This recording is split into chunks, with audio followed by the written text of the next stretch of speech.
Hello student, हम लोग जब फ्रीक्वेंसी और टाइम पीरियड की बात करते हैं तो नीट और जेई में स्पेशली तीन पोर्शन जो टच होता है वहाँ से न्यूमेरिकल अच्छे बनते हैं। राइट, ऑब्जेक्टिव क्वेश्चन भी बहुत अच्छे निकलते हैं उसमें से। तो अगर हम तीनों को डिफरेंट तरीके से समझेंगे तभी जाके हम क्वेश्चन सॉल्व कर सकते हैं। हमें तीन क्या क्या समझना है जहाँ पे फ्रीक्वेंसी और टाइम पीरियड की स्टडी हमें करनी है। एक तो फॉर द पेंडुलम हमें सेपरेट कॉन्सेप्ट रखना है। राइट, फॉर द पेंडुलम, क्योंकि फॉर द पेंडुलम क्या होता है, जो टाइम पीरियड टी है पेंडुलम का वो क्या है 2π√L/g।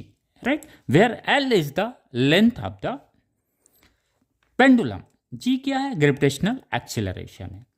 फ्रीक्वेंसी क्या हो जाएगी फिर देन, फ्रीक्वेंसी क्या है n = 1/t। अगर हम यहाँ पे रखते हैं तो फिर फ्रीक्वेंसी का फॉर्मूला हमें क्या मिलता है 1/2π√g/L। यानी हम यहाँ से कह सकते हैं कि पेंडुलम की जो फ्रीक्वेंसी है इन्वर्सली प्रोपोर्शनल है square root of the length of the pendulum.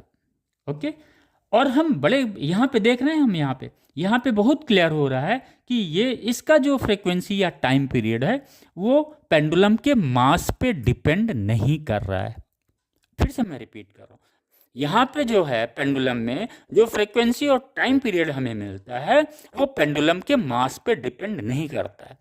उसके बाद जब हम तुरंत सेकंड पढ़ना शुरू करते हैं, स्ट्रिंग में जब पढ़ते हैं, किसी स्ट्रिंग में अगर कोई मास अटैच कर दिया जाता है, ये दिस वन, और कोई मास है ये m।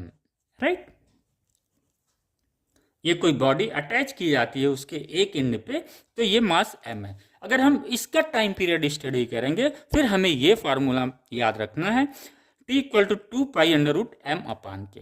अब देखिए यहाँ पे पेंडुलम में मास का कोई रोल नहीं था फ्रीक्वेंसी या टाइम पीरियड में, लेकिन जैसे ही हम स्प्रिंग में आते हैं किसी बॉडी मास m को अटैच करते हैं, देखिए एकदम फार्मूला कॉन्सेप्ट बदल गया। यानी यहाँ पे अगर हम देखें फ्रीक्वेंसी को तो ये इन्वर्सली प्रोपोर्शनल किसके है square root of the mass of the body which is attach with the string.